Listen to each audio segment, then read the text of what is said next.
Good morning. It's 7:04 on this Thursday, May 20th. It's time to head to Studio B for Coleman and Company. Hello, everybody. Welcome on a Thursday morning. Tremendous Thursday going for us. And we're glad to have you with us. And we have our friends from Bates Ford here this morning. Bates Ford, 1673 West Main in Lebanon, the dealer. It'll trade for anything it don't eat. Paul Tubbs, good morning. Good morning, sir. And Ronnie Kelly, good morning. Good morning. The two of you just get our Thursday off rip-roaring way. And we like to hear the latest from Bates Ford. And Paul, of course, is dealer's operations manager. Been there for almost 25 years. Getting close. What do you got today?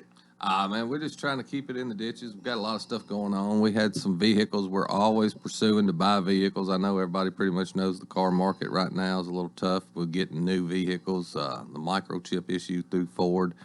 But we are surviving. We're selling a lot of our inventory. It looks kind of bare down on our new lot, but we're hoping and praying we'll get some vehicles in the not too distant future. But our used vehicle is pretty plentiful. We're keeping a wide variety of SUVs, cars, trucks, stuff, and we're actively pursuing to purchase vehicles. If anybody's got anything to sell, Ronnie bought a beautiful truck yesterday. One you won't find, a very rare 13 limited F-150 with just under 8,000 miles. Had 7,900 miles on it, didn't it, Ronnie? Yes, sir. And we bought 6 or 7 cars. Bought a little Mercedes that's a vehicle. We've sold several cars, which is a good thing. We don't only like to buy them, but we like to sell them. So we've sold a brand new Expedition last night. Sold a F-150. So we're rolling right along. Well, Ronnie, what do you got to tell us this morning? Well, it's like we were talking about. We're trying to get all the vehicles we can. Like this young man that came in yesterday, they was from Crossville, and they said, "I just want to get a price on the vehicle." I said, "Well, we kind of like to buy your vehicle. If you give me a price, we'll try to put something together." And he said he been to Knoxville, and he said he was on his way to Knoxville, been at Murfreesboro, and we got down, and Paul and them got together, and we sat down, we talked about it, and we came to a happy medium. And Is that the one you're talking about? That's the truck. I mean, you won't find it. It's like a brand new truck, and it's a 13 model. It's a 4-wheel drive, white, limited. Mm-hmm. It's got the deployable running boards. I mean, it's just a beautiful. It's a truck you can't find. I mean, it's just something that's probably safe to say it won't be there long. It won't be there long. I already took some pictures of it, sent it to 3 people. I got a guy coming in on it this morning. And also, I asked the guy, I said, "How come you don't have that many miles on it?" He said, "Man," we got 8 vehicles, and we just drive different ones. Okay. Hey, by the way, I think it came out with an announcement yesterday that F-150 going all electric. It is. We're involved in it's an EV program. Not all Ford dealers get involved in it. It was something that I had to opt into. And it's called the EV program. Right now, we have a fully electric. It's called a Mach-E Mustang that we let customers test drive and stuff. Ford's coming out with a fully electric F-150. They're coming out with a fully electric. They'll have Explorers. So they're going to that EV. We actually have charging stations and stuff that I installed at Bates Ford. But we got involved in the electric vehicle program. And that's kind of the reason that, as we talked about our moving to a bigger facility, because we have to have space to store all these tools to work on these electric vehicles. There's some pretty amazing stuff. You have to have they sent this thing on a tractor trailer truck. It was a scissor lift, basically, where you have to put the battery comes out the bottom of these electric vehicles, but this thing was massive. So there's a lot of tools and, expense involved in it, but we felt like it was something that was a wave of the future and we wanted to be involved in. What do you think about an electric vehicle, Ronnie? I think the electric vehicle is going to take off, because I think Ford and a lot of other dealers put a lot of money in it. Yeah. And they're like Paul, he started a year before he got started. He started putting charging stations in, and the people that coming in driving at Mark, they like it. It's got power, got plenty of power. We just, everybody a little skeptical about the battery, how long it lasts. Right. But for the car, I think it's going to be a great deal.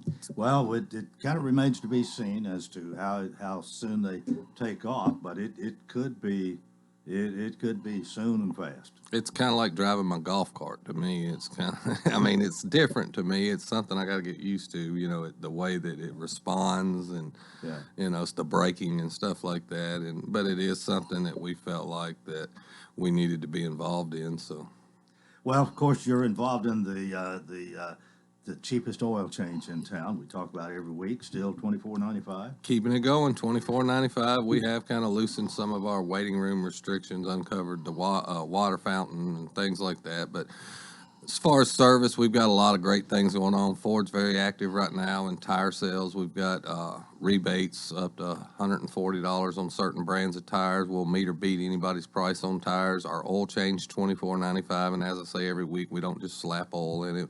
We give you a thorough inspection, and we'll give you a copy of that inspection sheet where we'll check your brakes, batteries, hoses, tires, and all that. Well, it's all waiting for you. Bates Ford, 1673 West Main. Ronnie, have a great day and a great week. We're going to do that. See you next Thursday. Thank you, sir. Paul, see you next Thursday. Thank you. All goes well. Bates Ford, 1673 West Main in Lebanon, the dealer that'll trade for anything. Don't eat. We're 10 minutes after the hour. Jeff Baines is with us this morning from the city of Lebanon. Is Lee going to join us too? Lee Clark is coming in as well. So between the two of them, we're going to find out a lot that we probably didn't know, and that'll be good.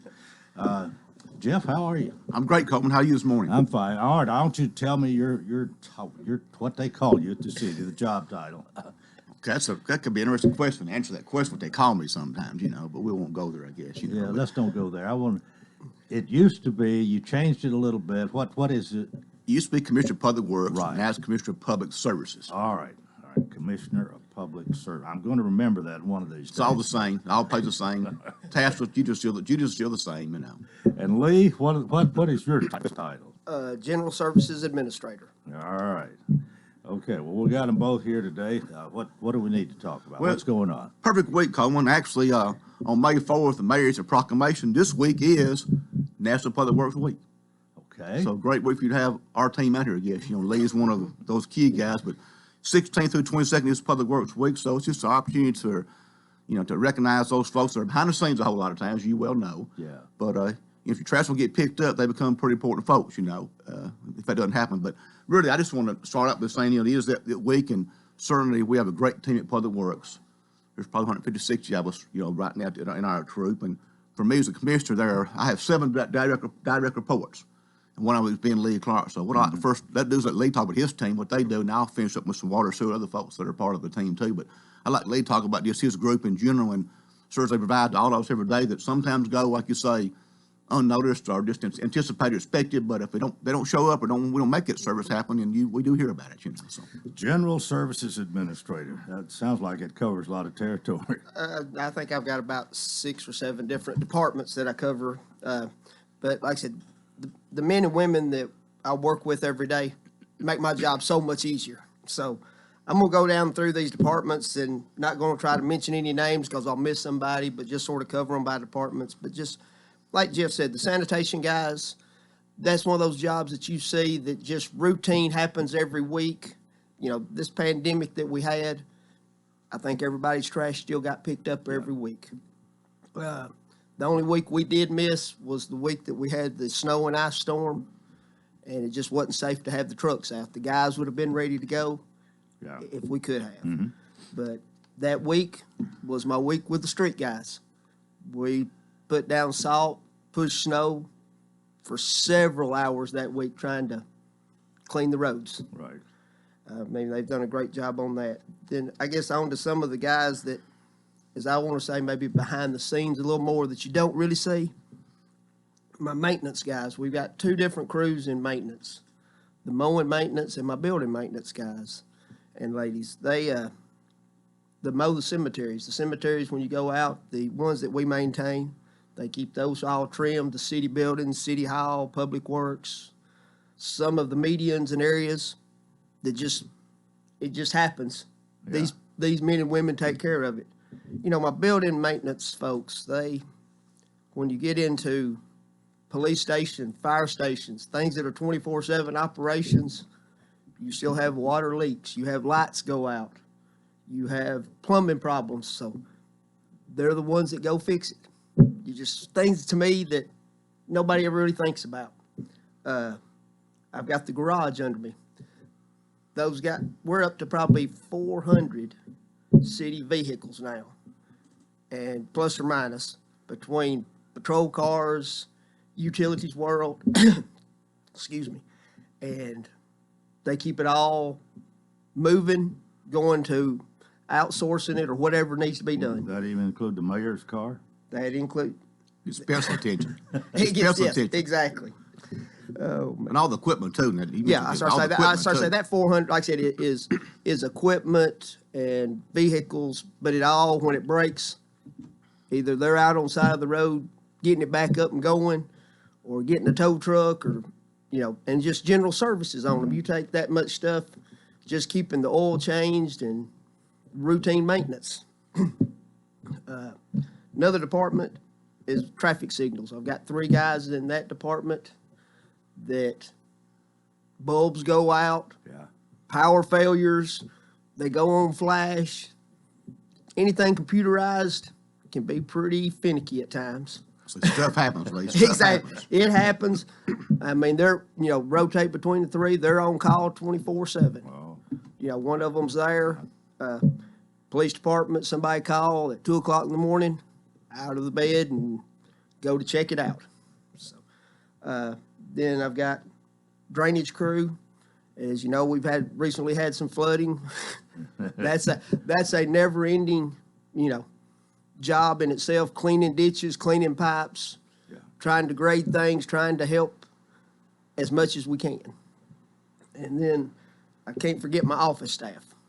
Okay. The men and women in the office that answer the phones, that relay the messages, and probably keep us all running.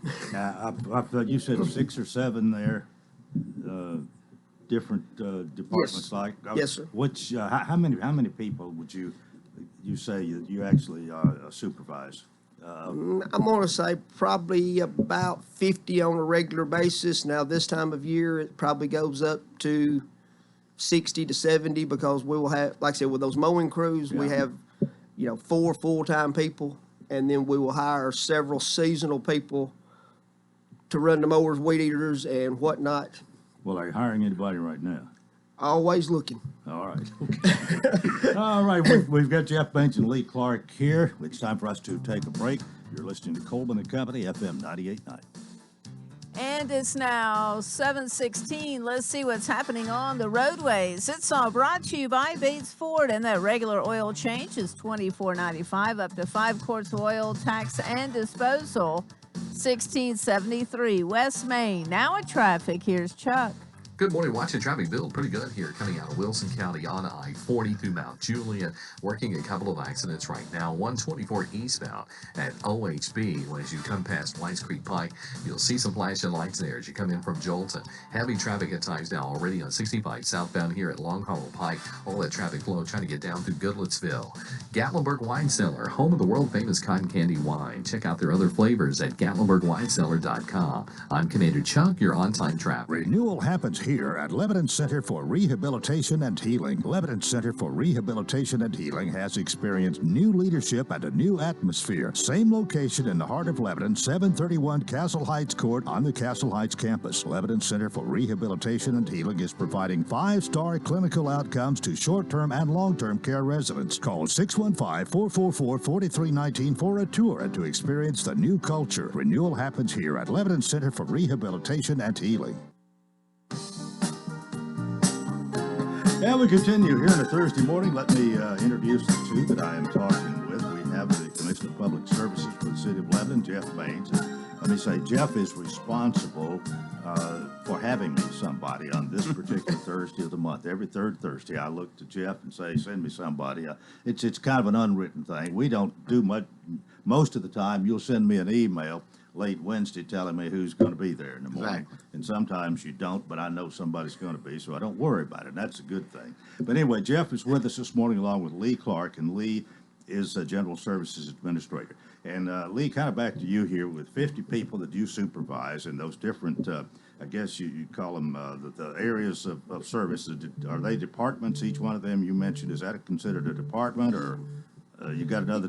I guess, yeah, that'd be probably the best But anyway, way. you just some of this we just take for granted. Like you said, we see the garbage people because we're supposed to put our garbage can out by the road, and I guess I remember when we didn't even do that. I mean, that was a good while ago. But that has probably saved the city quite a bit of time and money too. Just each person being responsible to put their garbage can out by the street. Oh, exactly. I mean, as the city has grown, you've had to do things to try to be as efficient as you can and, just keep things in check as far as. Well, let me say this. I mean, I appreciate that garbage pickup, and it doesn't bother me one bit to be responsible for putting my garbage can out there. And I know that there's been times when it's talked about either being done away with or having a garbage fee.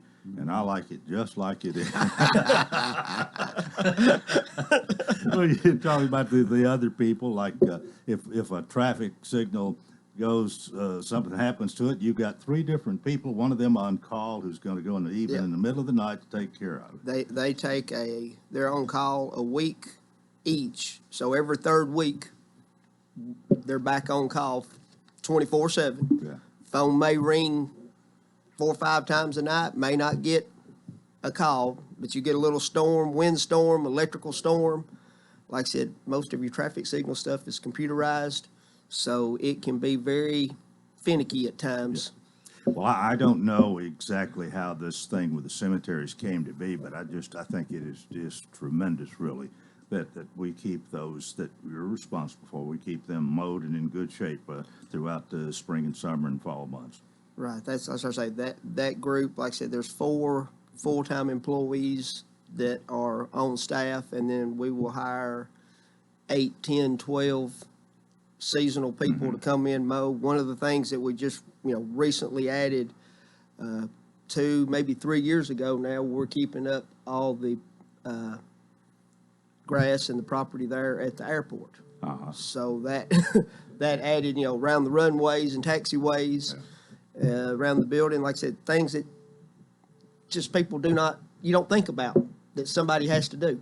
Well, this morning with y'all being here and it being the week that it is, and what's the title of the week? It's National Public Works Week. National Public Works Week. My hat's off to you, and I hope our community, the city of Lebanon population is for all the good things that you do, and especially right now, Lee, we're talking about you and your 50 or so people that work with you. Right, and that's the key word there, Coleman. That they work with me. I think we work together as a team. When they need me, they'll come see me, come ask. But honestly, most of them need very little direction. I mean, I just got to brag on them. A great group of employees. Well, it certainly shows. Jeff, I know you got more.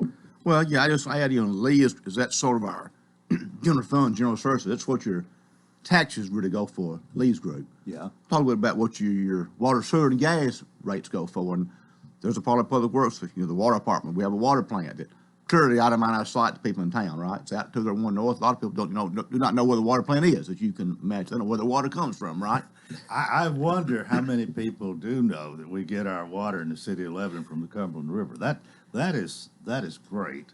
And we don't have to pay for the water itself, do we? We have to pay for all we do to it and treating it and distributing it, like you say. That's right. But I hope this can stay like that is too. I think so. But water plant, remember J.C. York and his team out at Gilmore Hill Road to the 1 North. Clayton Anderson, of course, operates manages our distribution water. He's also on Carver Lane over there, and the old Florida Baxter buildings where they're located now. So bought it been a few years back. So those folks, like you say, same way with the sewer side, the sewer plant on Hartman Drive. Most folks know that whether it's that, they probably know what it is. Or is it a water plant? They don't. Just most folks do not know. But of course, then J.C. also is now managing that wastewater plant as well, and then of course Clayton also manages our sewer collection. So those are groups that you go home. What we all expect to turn the water and have water, don't we? Same way, but when it doesn't happen, those guys become really important. Yeah, yeah, and again, very very important. It's things that we take for granted until something happens. That's right. Again, I'm glad we got a week dedicated to this, and I'm glad we're doing that today. Just perfect timing. And I guess a lot of the people that work with you, Jeff, have been there for a good while.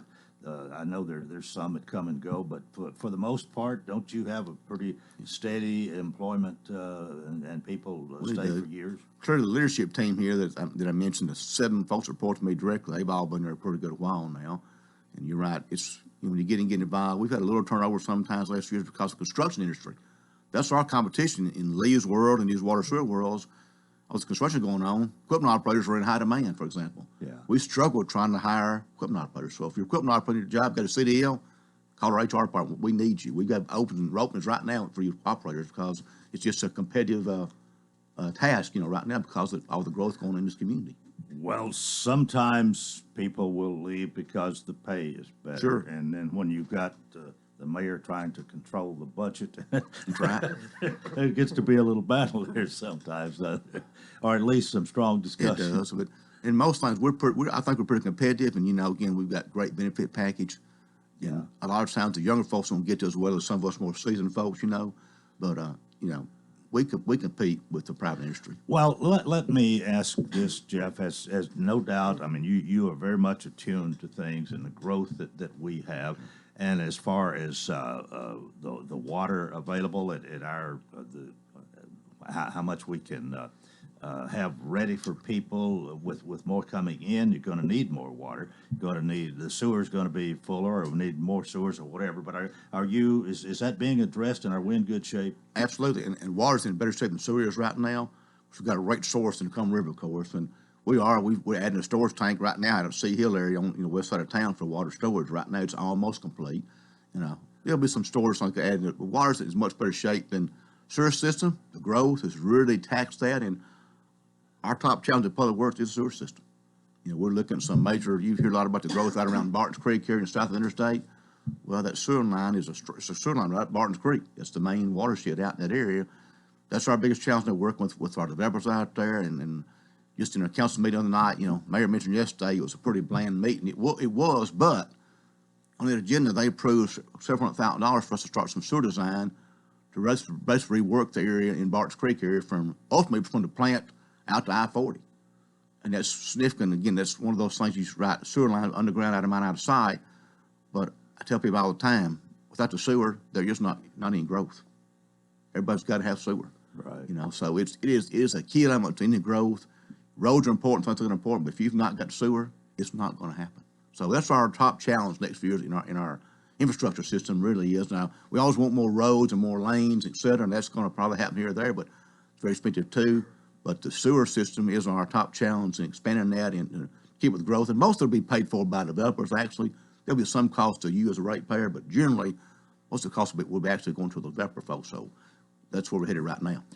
All right, we got about 3 minutes left. You got some more you want to mention? Mention our gas department folks, and which of course we lost Jerry a few months ago. We're still trying to find a new gas manager right now.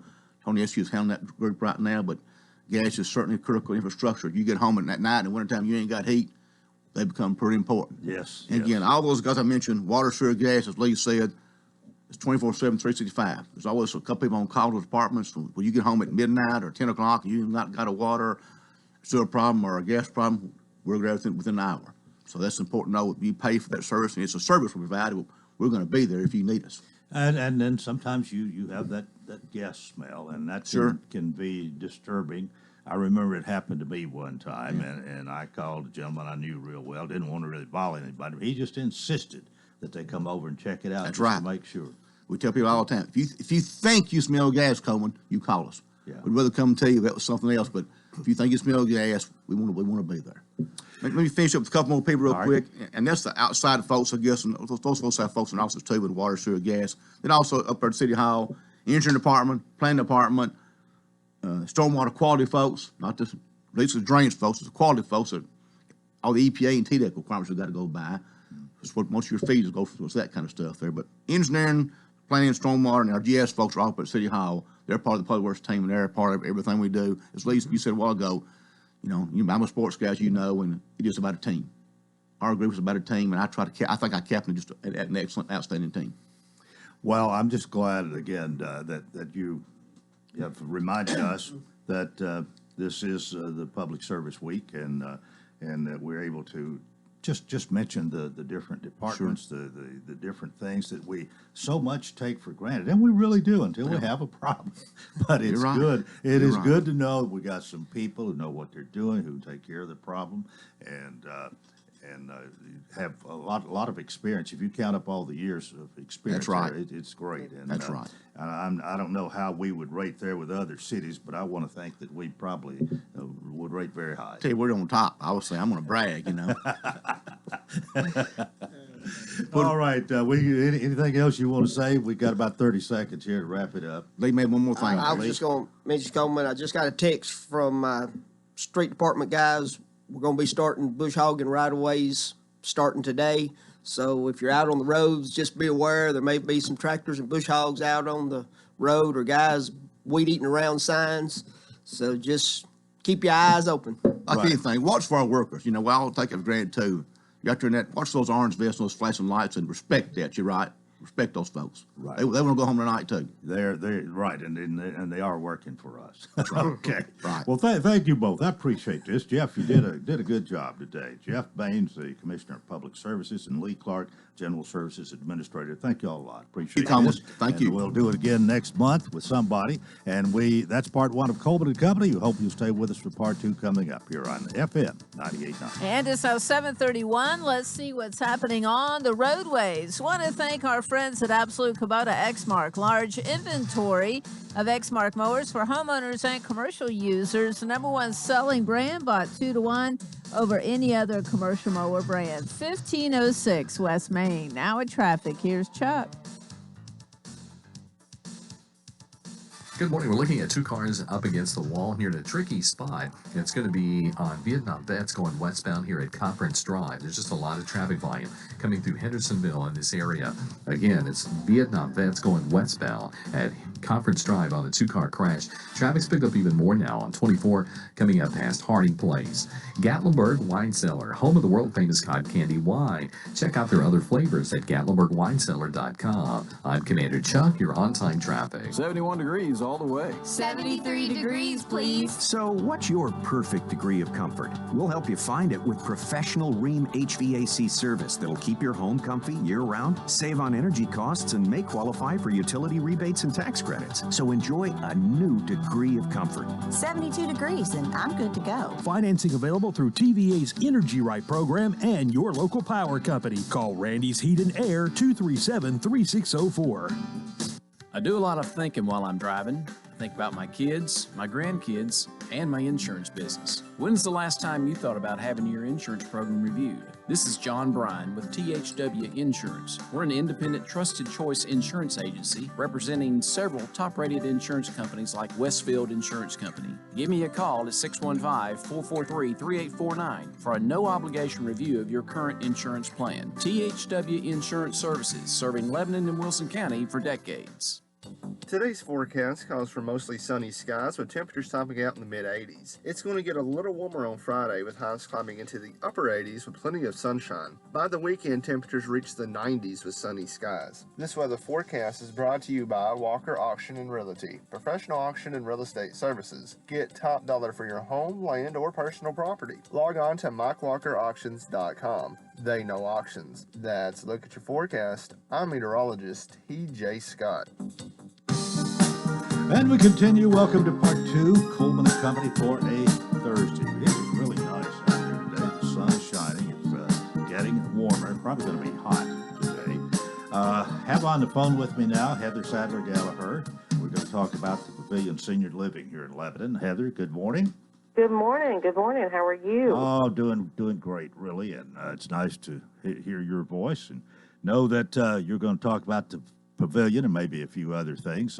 Everything going well for you and your daughters? It's going well. Speaking of a beautiful day, they've got shorts on and they're ready to go to school for the last week and play. So we put on some shorts, as I was folding up seasonal clothes, they've needed some longer pants here lately, so Yeah. they're finally able to wear some shorts. So That's one of the good things about warmer weather. Well, how is everything at the pavilion? it's going wonderful. We actually have an event that we're outside event tonight for our families and our residents. We're not really opening it to the public, but we're doing a pavilion prayer and praise event tonight. So we're invited all our families, and we're going to have them on the parking lot by family groups and kind of get out and enjoy the nice weather and finally kind of be together a little bit. You know, so we're going to do social distancing and, like I said, sitting by family groups. But we're going to do something, you know, kind of prayer and praise. I say prayer to continue as the numbers are declining and everything's opening up, and praise that my residents made it through a pandemic. So we're excited about doing that. So that's going to be a nice event. Our families and our residents are really excited about that. Okay, I didn't catch what you said at first, but you repeated there. Prayer and praise event tonight. Okay, got it. Yeah. And what time's that start? I gotta have a peep. Pavilion prayer and praise. So. Okay. Well, it'll be good for families to be together, which hasn't always been the case for over a year. So I know people look forward to that, if nothing else.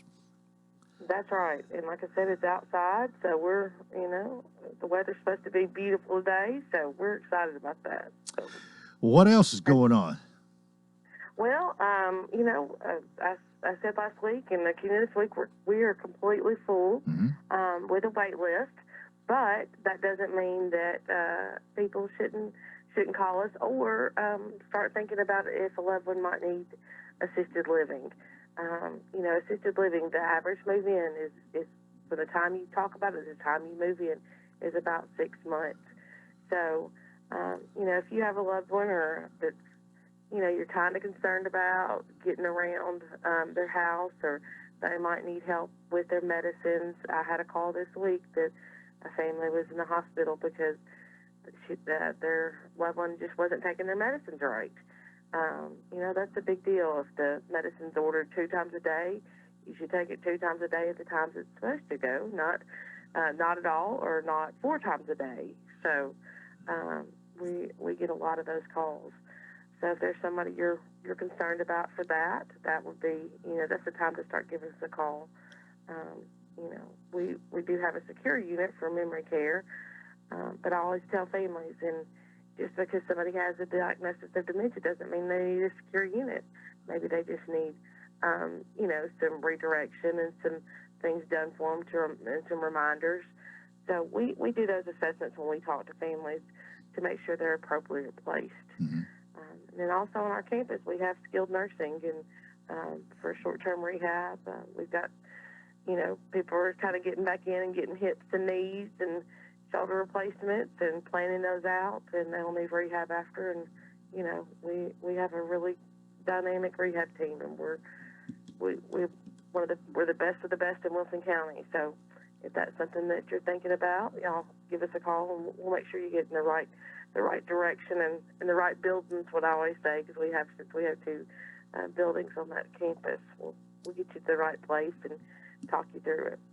All right, well, let's remind everybody where Medical Center Drive is. You're 1409 Medical Center Drive, just north of Vanderbilt Wilson County Hospital. But the easiest way to describe it is if you were going to the emergency room at the hospital, don't take a left there. Go 1 block further, take a left, and you'll find the pavilion down there on the right. That's one you came up with, but that works. That is perfect. You know, an Uber delivery driver was delivering food this week and couldn't find us, and I gave him those directions. He said, well, that's easy. And, of course, your website has a lot of information. You still doing selfies on there from time to time? When I can get in there and see you, I do selfies. Well, you don't have to have me to do one. Don't you do other people? No, you're the only one I do selfies with. I can't believe it. www.thepavilionseniorliving.com. Well, if you want to see my ugly mug, I guess you can go there. But you'll find some other things. Wrap it up for us, if you will. I think that's all I have today. We're gonna just enjoy a beautiful day and keep moving forward. So we're excited that we're slowly opening back up and letting families in. So we're having a really good few weeks at the pavilion. So everybody seems to be happy, and that makes me so happy that my residents are happy right now. All right. Well, that's great. Thank you for being with us this morning. Heather Sadler-Gallagher, she's the administrator, interim administrator, and the lady who's in charge at the pavilion. And you can reach her at 615-444-5556. Thanks a lot. See you next week. You got it. All right. We are 21 minutes before the hour. Let me welcome Wilson County Director of Schools, Dr. Donna Wright. Good morning. Good morning, Coleman. Good to see you again. Good to see you as well. This sort of threw me off on a Thursday. I will have to say I was driving in another direction. I thought, whoops, it's not Tuesday. This is Thursday. I said I would be at Coleman, so I whipped that car around. Oh, well, good. What happened when you were going to be here on the Tuesday after the board meeting? We had a problem. Yes, we did. You were busy on the phone that morning with all that had happened. The wind came through. I don't know whether that was a tornado. What was it? They determined it was a straight line wind, but if you looked above, and we had a place where we could get above in the upper, what we call the upper deck of the student parking. If it wasn't a tornado, it certainly had a little bit of a spin on it, but it did damage from that industrial park skipping across the fields there at Wilson Central High School and then across 840. Right. Well, hopefully the insurance covered most of that. Well, our track record right now with insurance, we're getting better. But yes, in fact, I can't say enough not only about the response from our insurance brokers, but also the community. We had a lot of activities that were going to be scheduled that weekend. And people came from that didn't even have children in the school system just to see what they could do to help. And if you were to look at it right now, it is pristine. It's beautiful. So everything's back in place? Everything's back. Oh, wonderful. Yes, wonderful. It's good. Well, we could talk about 11 different things. Always, always. But graduation is upon us. Yes. Mostly. First one starts tomorrow night. Green Hill High School starts with their first graduating class. It's a small class, but nevertheless, they graduate tomorrow at 7 o'clock on campus. And then Lebanon High School follows Saturday morning at 10 o'clock. And then we finish out next week as far as Watertown and Wilson Central High School. And then wrapping it up at the end of the week will be Mount Juliet High School on the 28th. Seems like they might be spread out a little more this year. Yes, because of such an unusual year. We've had to extend our school year because of our late start. And so with that, we also state testing. There's just so many pieces, but part of the dynamics is giving parents, families, community members opportunities so we didn't overlap, because in times past we might have 2 in a day. And so now with the opportunity that maybe if they have enough tickets, they can attend multiple graduations throughout the week. So there was an intention, and wish we could have scheduled a little earlier, but that was the best we could do. Well, are there some that are going to be changed if it's raining? We always have a backup plan, and Yeah. that's when we come into the gym. But the forecast for the next 8 days, hot And dry. and dry. 0%. Well, graduation is an exciting time, especially for those who are graduating, and for parents who are seeing accomplishment. And I guess it's not only, it doesn't end there. I mean, the teachers, even you're glad to see all these people that are graduating and moving on with their life. I still get excited, and when I think about a year ago at this time, I mean, that's when we were scrambling, trying to bring a semblance as far as do the best we could as far as to accommodate seniors that had ended their school year on March the 3rd. And then we tried to put graduations together, and it was, we were already into that distancing and masking and, trying to do we did 2 graduations per school so we could accommodate as far as those large graduating classes. And it seems like it was a long time ago, but it was a year ago. And so we're in a better place where, masks are optional because we're outside. We're still being cautious because we still see COVID, particularly in some of our younger children right now. Well, we go to a break in less than 2 minutes, or should, but let me ask you this. I mean, it is, in a way, it could be, let's say, it could be kind of a wind down time for you, since after June, you won't be the director of schools. That's what they say. June 30th. June 30th. So has your life changed much now that we know who the new director is going to be? I imagine you might be even more busy than you would be with Jeff looking over your shoulder maybe and getting ready to take over.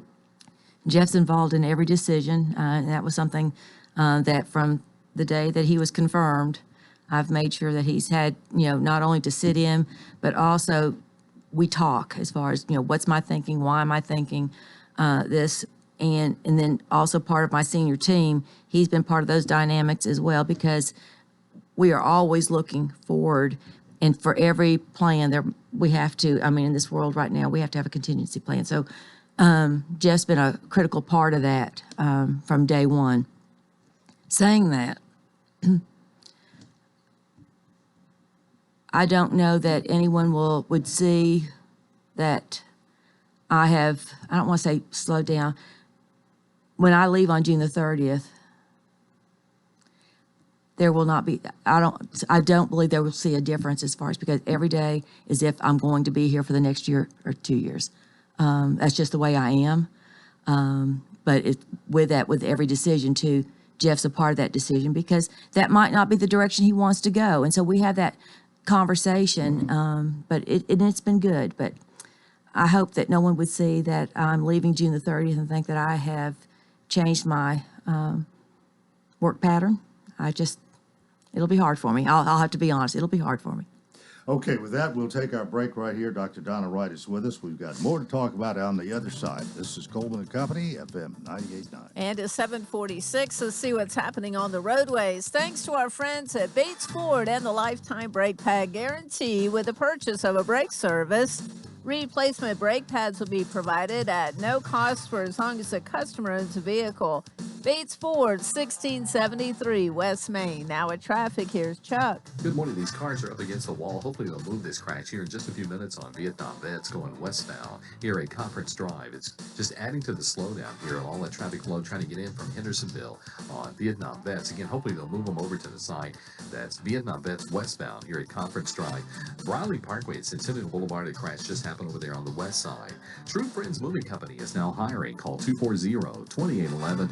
Online, truefriendsmoviecompany.com. I'm Commander Chuck, your on-time traffic. Hey, this is Paul from Bates Ford, and we got some great things going on. We got the Works vehicle package for $49.95. Also, we'll meet or beat anybody's price on tires. And on the sales ends, if you got anything that you want to turn into cash, whether it's a vehicle, boat, camper, motorcycle, anything you want to turn into cash, bring it to Bates Ford and we'll buy it. If you got a vehicle you want to get rid of, certainly bring it to Bates Ford for a cash offer. That's Bates Ford, 1673 West Main, the dealer that'll trade for anything that don't eat.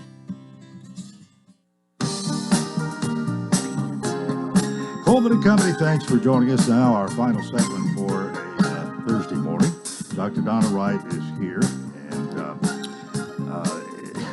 I don't know what else you want to tell the people. We've talked about graduation. We talked about sort of how it is now with you, but Jeff Luttrell is watching every move right now, but the two of you are working together. So yes, that, and we work very well together.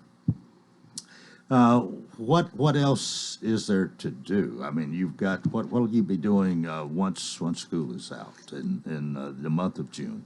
Well, in the month of June, and I think it's kind of exciting.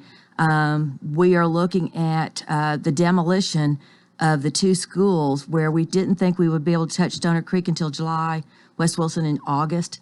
The demo crew's already been on both campuses, and we're hoping that the first push on those blocks and bricks will come within the next 2 weeks. Is all this going to be torn down? Yes. Demolished. Okay. Everything except in the West Wilson campus, it's what's been referred as the 800 wing or the 6th grade wing, which was constructed in 2012. It did not sustain any damage from the tornado, and that's our contingency plan if our Bobcat Village is not in place for the K-5 when school starts. Air and heat's been going on in that building since last July. We have maintained it. We've kept it just like we would with any summer cleaning. It's really a good place, 26 to 27 classrooms in there, so it'll be a contingency plan where the K-5 will just transition up the hill when we get the portables in place. So Stoner Creek, it all comes down except for the Phyllis Robinson Gymnasium. It too withstood the wind damage. In fact, Coleman, if you could see the video that we captured from two shots that we were rolling when the tornado came through, and you can see the tornado as far as that the spin going over, and then the backward spin just whipping materials off the Mount Juliet Christian Academy, and the gymnasium to the left, sort of the northwest of it. The floor on the gym lifted, and it's a rubberized floor, a little bit, but came right back down. No other damage. And so we're very fortunate that's going to be upgraded as far as to make sure that we have the cafeteria. We've got a gymnasium in there. We're going to have some administrative offices, some ancillary classes for music art that will serve Bobcat Village while their building's being constructed. So really some good news. A lot of work will be taking place in June. I'm grateful to know that we're not going to have to wait till July and August on that demolition process. And this company's been very good to understand that we've got to move as quickly and as safely as possible to get the projects moving. I'm just thinking ahead a little bit here. You'll have a board meeting at the usual time in June? Yeah, so you have to talk to me one more time. Okay, that was really where I was headed with that. Just want to know how to prepare my June calendar. Yes. Well, June 7th will be the board meeting, and then... Okay. All right, we'll look forward for you on June 8th then, I suppose. I don't have my calendar in front of me, but that sounds right. Well... we had a special called meeting last week. Huh? We had a special called meeting this week. Oh, okay. Well, let's talk about that. When was that? That was Tuesday at 6 o'clock, and it was to approve the budget before we take it before the Education Budget Committee Monday, the 24th at 6 o'clock. And so that was, and for 3 board members, that was their first opportunity to see how the process works and what we prepare. And, of course, a status quo budget. And in fact, I want to say that better than status quo, and then our needs assessment that I will now label as a critical needs assessment, which is a process we go through every year. However, looking at particularly the last 2 to 3 years, that I'm putting the critical in front of the needs assessment. Any surprises? No. And again, this is something that, we work on this for, really a month before we even bring it before the board. We bring the board, we work individually. We had a work session 2 weeks prior to when we presented it in a special session Tuesday night. But one of the things that, with any budget, trying to anticipate what we are going to see in the coming year. And much of what we do anticipate is going to be compensation for our employees, particularly our support personnel, classified staff, maintenance, food services, bus drivers, your educational assistants. And we're no different from the region, the state, and really nationally. Employee, when you look at not only retention, but recruitment of new employees is going to be very difficult. And so one of our things that'll be on the top of our list for the needs assessment is a 5% increase in pay for our classified staff, not teachers and certified, because they received a substantial one this year through the sales tax referendum, but we have to address our classified staff. What about we've heard, I think the state legislature's appropriated some extra money. I don't know about federal funds, but we hear an awful lot about a lot of money coming here from Washington, D.C. How does that affect you and the budget in the school system? Well, and that's something that, the public will even ask that because there's been a lot of news attributed to it, and it's comes under the CARE Act at the federal level. For schools, school districts anywhere in the country, it comes in as ESSER dollars, and that stands for Elementary Secondary School Emergency Relief Fund. It's very reminiscent of back in the mid-2000s when we had ERA funds, which were also emergency relief during the recession. So with that, we received ESSER 1 back last spring, which was right at the beginning of the pandemic, and for us, after the tornado, that allowed us to not only purchase devices because everything went remote. We had lost over 2,000 devices due to the tornado, and knowing that we were probably going to be in a virtual space, that allowed us to replace something that we simply didn't have the funds for. And also for PPE, as far as looking at sanitizer, all those things as we prepared for what was going to be awaiting us with the pandemic. ESSER 2 came in at a little over $5 million, and it's been appropriated, and that has allowed us as far as to defer, or not to defer, but purchase items that we had to defer from last year's budget, like textbooks and other materials. The thing about the federal dollars that we receive out of that CARE Act, they cannot be for recurring items. So it's for non-recurring and really good emergency dollars in the sense of what many of us has faced. COVID has been very expensive. Whether it's a school district, whether it's county government, city, it doesn't matter. It's been a very expensive enterprise. ESSER 3, which has been in the paper and sort of parlayed into what I think Wilson County received something like $28 million. They listed Wilson County Schools at $12.5 million, and I think Lebanon Special School District received a little over $4 million. That has been dedicated, as the state has told us, 20% of that must be shown to be used for learning loss. And anything that whether it's a program, whether it's software, whatever, we have to have approval from the state that they see it as a learning loss measure. And we are in the planning stage for that. And then potentially there's an ESSER 4 coming out. They've been somewhat quiet at the federal level, but that it could be used for facilities specifically for air quality. So there's a lot out there. But when you look at some of our surrounding districts, Metro Nashville, for example, received almost $500 million, the schools. Wow. In federal dollars. We received 12, 5, 6, 7, about a little under 20 million. And we're grateful and fortunate. Well, but there are strings attached. You have to very much so, exactly like they say, or you can get in trouble. So. Well, what they'll do is they'll withhold, or you'll have to not only be accountable, but maybe have to return it. But we are very judicious. I mean, everything's done with a panel working through to make sure that we're making the best use of it, because it's a difference maker for us. Wilson and Williamson County, because of our economically disadvantaged student population, is very low compared to other, particularly urban districts. We are not getting the amounts that are being advertised and being presented in other school districts. Yeah. And but the thing is that we are just as much in need because of the dependency on our budgets to get us through a year.